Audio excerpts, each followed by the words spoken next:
All right, all praise, glory, and honor is most certainly due to the Most High Yah, the Elohim of the patriarchs Abraham, Isaac, and Jacob. I want to say peace to you in the name of his son. I always count it a blessing each and every single time that I can come before you to preach the word, and never do count it as a light thing to do so. Today's lesson was inspired by counsel that was asked through the comments, and it was about it was a sister asking whether or not she should leave her husband, and she gave the scenario in the comments of what was going on from her perspective. Now, the issue with that is simply this: there are two sides to every story, and oftentimes sometimes when people seek counsel from someone and they want to know what a particular position on something that is very important to them and in their lives, and they want to know what side and who's right and who's wrong, it is very rare that people lay all on the line what they have done. And that is because we see things from our perspective. And other times it is because it could be purposeful. It could be simply we just missed it. We don't understand it, don't know, don't realize our own faults and shortcomings. So, and if you're going to judge a matter, you need to hear both sides. This is why in court, you just, you get a chance to cross-examine the witness. You get the other party's side. They have a chance to defend themselves. And so often you can hear somebody say something and you be like, man, that's terrible. And then you hear the other side and you're like, wait a minute, you're wrong. And it becomes evident. I'm not saying that's what happened in this case. And so what I am saying, though, is that you need to hear both sides. So I wouldn't give a judgment on a particular matter, even give an opinion without hearing the other side. Because what we want to do is we always want to view ourselves as right. And we're justified in our own eyes. Let's pick it up in Deuteronomy, the 1st chapter, and see some things that the Bible has to say about how you should look at certain matters. And peace to everybody that's listening. It's good to see you. This is Deuteronomy, the 1st chapter, and verse 17. Now it says, ye shall not. So this is after, he appoints this leadership. Moshe does. Then it says in verse 17, ye shall not respect persons in judgment, but ye shall hear the small as well as the great. Ye shall not be afraid of the face of man, for the judgment is God's, and the cause that is too hard for you, bring it unto me, and I will hear it. So he's telling them how they're supposed to judge, not to be a respecter of persons, not to show favoritism, but rather you're supposed to show justice or be just in your judgment. Deuteronomy, the 17th chapter. Deuteronomy, the 17th chapter, and verse 8.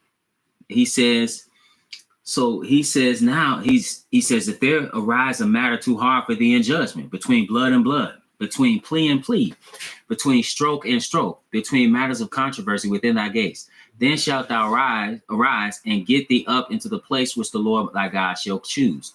And thou shalt come unto the priests, the Levites, and unto the judge that shall be in those days, and inquire, and they shall show thee the sentence of judgment.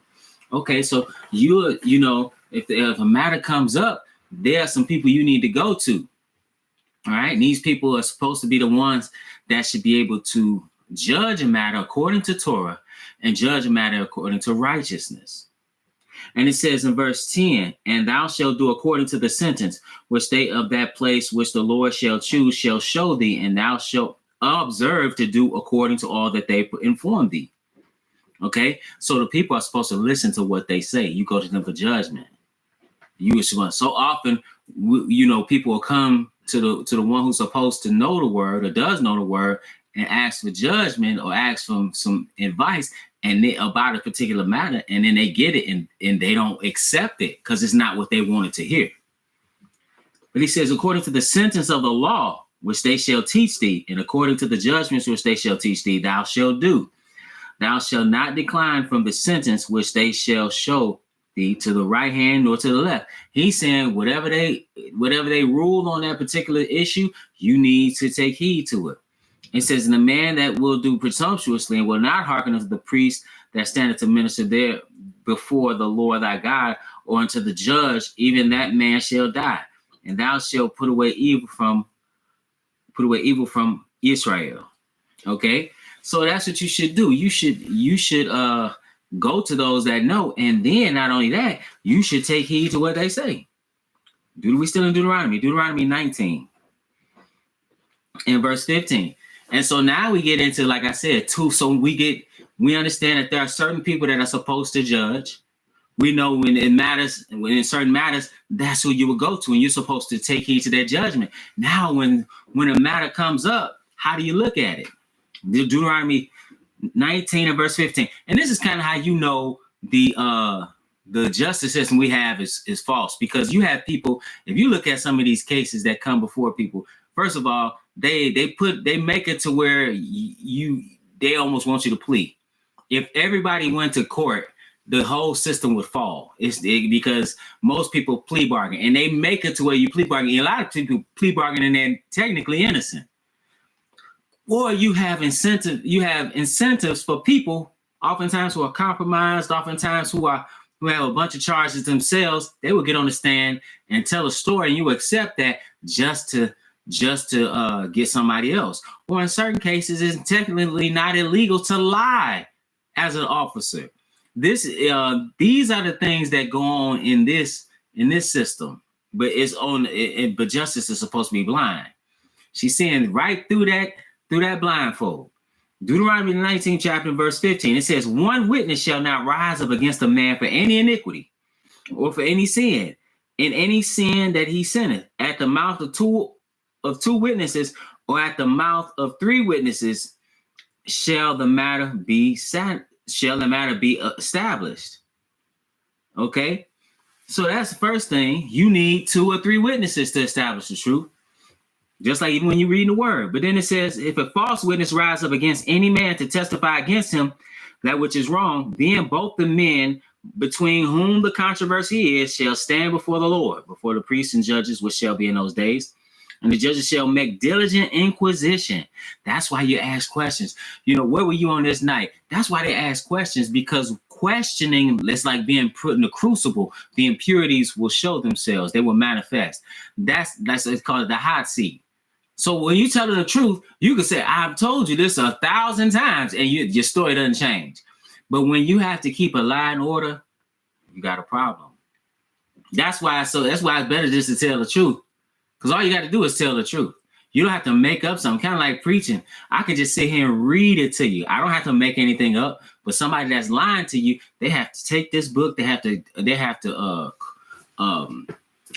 adulterate what it's saying. All that takes work. And then you're going to end up in hell. How about just tell the truth? But then it says, then both the men between whom the controversy is shall stand before the Lord, before the priest and the judges, which shall be in those days. And the judges shall make diligent inquisition. And behold, if the witness be a false witness and have testified falsely against his brother, then shall you do unto him as he had thought to have done unto his brother. All right. But now let's go to then he said, then shall ye do unto him as he had thought to have done unto his brother, so shalt thou put the evil away from among you.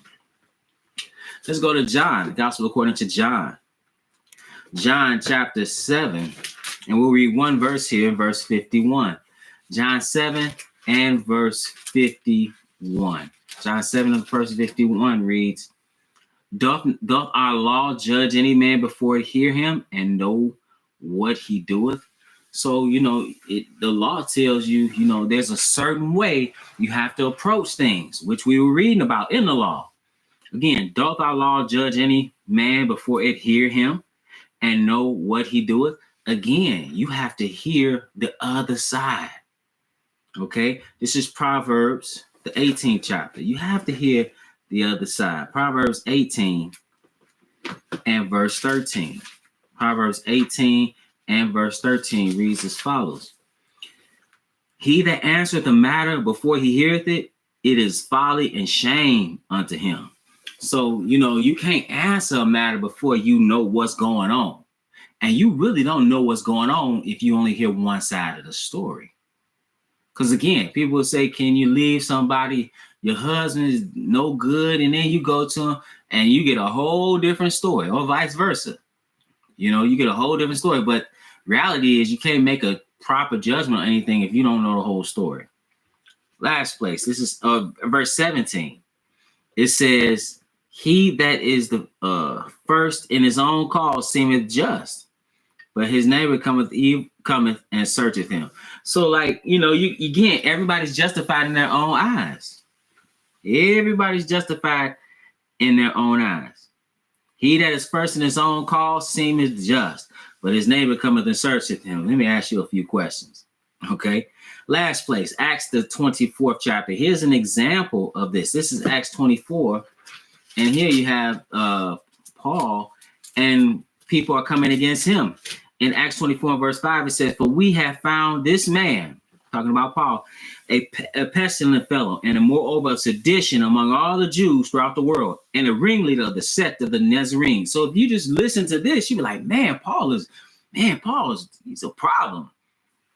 He said, who also have gone about to profane the temple, whom ye took and would have judged according to our law. You're like, oh man, look at Paul. Paul's bogus. Look at this. But notice what Paul said. This is skip down to verse 12. It says, this is Paul's answer. He said, and they neither found me in the temple disputing with any man, neither raising up the people, neither in the synagogues nor in the city. He says in verse 13, neither can they prove the things whereof they now accuse me. So that's another thing. Can you prove it? He said, they saying all this stuff. They have no proof. They have no proof. So that's key when you're thinking about judging a matter. Don't just jump out the window and be on somebody's side, no matter who it is, just because you have a relationship with that person or just because they came to you first and you hear their story. Because people will tell you things, they'll leave everything out. Or if they mention that they've done something, oftentimes it's superficial. I know it was my fault, but I didn't tie my shoes. Something like, something that didn't have anything to do with what really went on. I could have done better. He asked for Mountain Dew. I bought him a ginger ale. I could have done better. Nah. Oftentimes it's like I said, two sides to every story. And I hear Paul is like, man, y'all talking, but y'all can't prove nothing y'all talking about. And with that, brothers and sisters, I want to remind you, we at the House of Faith meet every Sabbath at 5925 West 25th Avenue in Gary, Indiana at 1 p.m. Central Standard Time. We also meet in Stafford, Virginia at the Red Roof Inn at 153 Garrisonville Road, Stafford, Virginia. The number is 153 Garrisonville Road, and that's 12:30 p.m. 12:30 p.m. Eastern Standard Time. And with that, brothers and sisters, it's always my prayer that you will edify.